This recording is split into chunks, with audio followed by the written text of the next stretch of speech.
Hello everyone, এটা নতুন ভিডিঅ'ত স্বাগতম জনাইছোঁ আৰু আজি এই ভিডিঅ'টোত সেবাৰ যে ক্লাছ 6ৰ পাঠ নম্বৰ 13 আছে বৈদিক সভ্যতা এটো ডিসকাস কৰিবলৈ গৈ আছোঁ।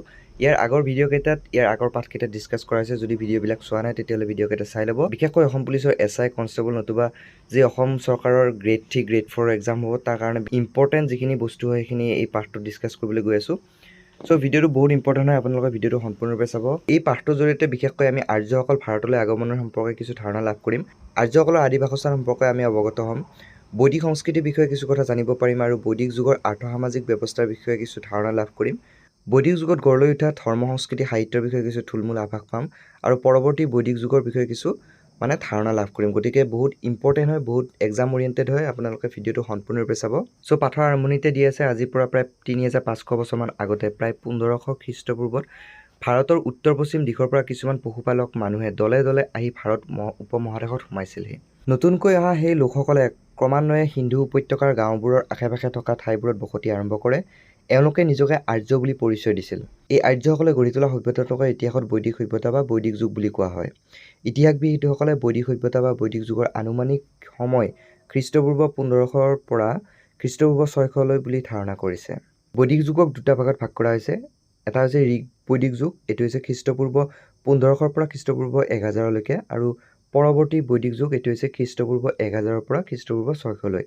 জানি থোৱা অহা বুলি দিয়া আছে সিন্ধু উপত্যকাৰ সভ্যতা উদ্ঘাটন হোৱাৰ পূৰ্বে বৈদিক সভ্যতাকে ভাৰতৰ প্ৰাচীনতম সভ্যতা বুলি ভবা হৈছিল। এইটো মনত ৰাখিব, আমি যে আগৰ পাঠত পঢ়ি আহিছিলোঁ সিন্ধু উপত্যকাৰ বিষয়ে, সেই সিন্ধু উপত্যকাৰ সভ্যতা উদ্ঘাটন হোৱাৰ পূৰ্বে যি বৈদিক সভ্যতা আছিল সেই বৈদিক সভ্যতাকে ভাৰতৰ প্ৰাচীনতম সভ্যতা বুলি ভবা হৈছিলে।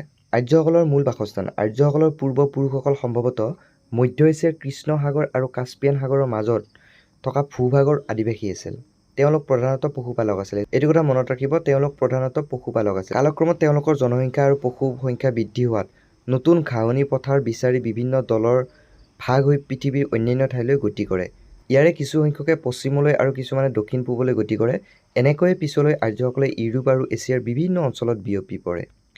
দক্ষিণ পূবলৈ গতি কৰা দলৰেই কিছুমানে শ বছৰ পিছত ইৰাণ আৰু আফগানিস্তানৰ মাজেৰে আহি ভাৰতৰ উত্তৰ পশ্চিম প্ৰান্তত থকা সিন্ধু নদীৰ উপত্যকা অঞ্চলত বসতি আৰম্ভ কৰে।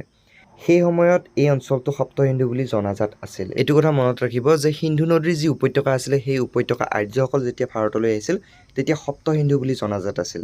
সপ্ত সিন্ধু বুলিলে সিন্ধু নদী আৰু ইয়াৰ উপনৈ শতদ্ৰু বৰ্তমান সুতলেজ বুলি কোৱা হয়, বিপাশা বৰ্তমান ব্যাস, ইৰাৱতী বৰ্তমান ৰাবি, চন্দ্ৰভাগা বৰ্তমান চিনাব আৰু বিতস্তা বৰ্তমান চিলাম আৰু সৰস্বতী নদীক বুজায়। এইকেইটা মনত ৰাখিব যে সপ্ত সিন্ধু বুলিলে এই 7টা নদীক বুজোৱা হয়।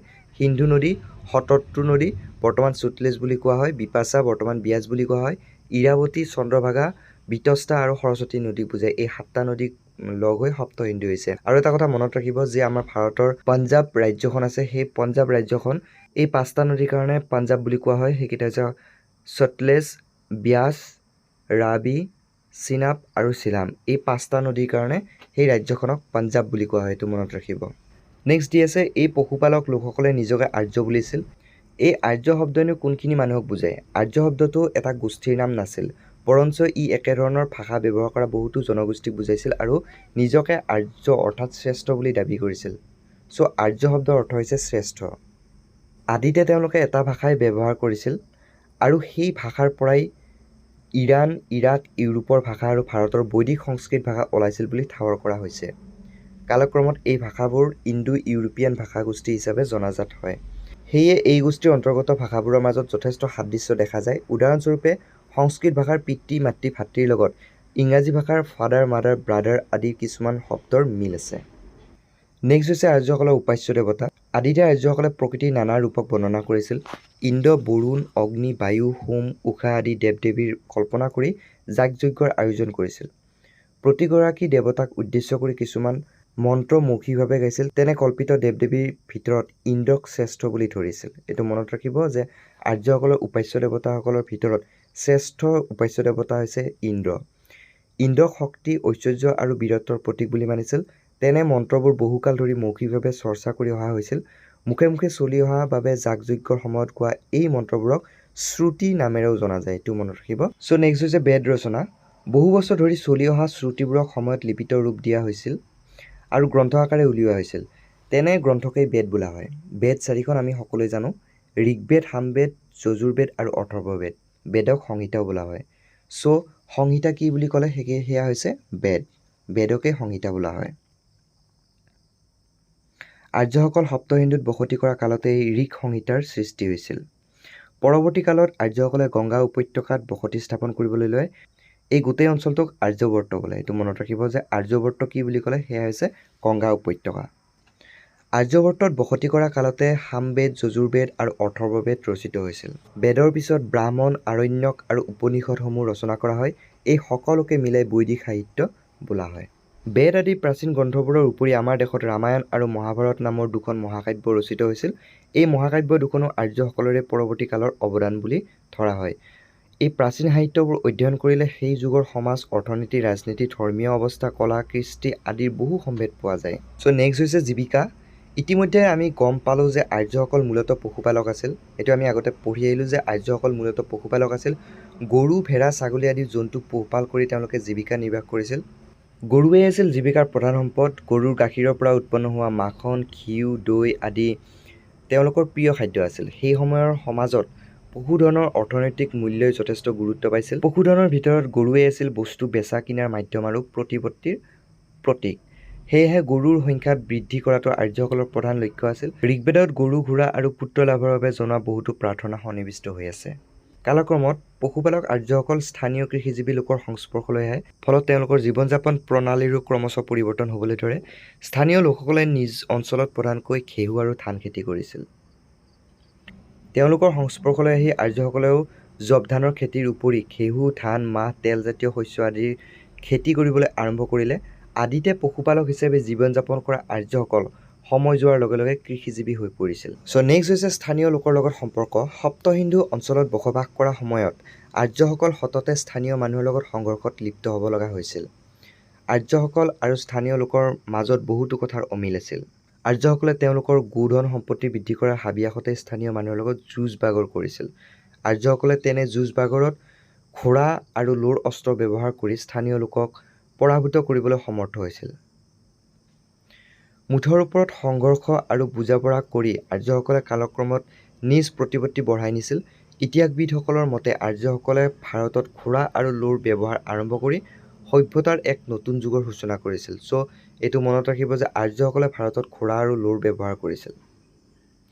যাতায়াতৰ বাবে আৰ্যসকলে ঘোঁৰা আৰু ঘোঁৰাই টনা ৰথ ব্যৱহাৰ কৰিছিল।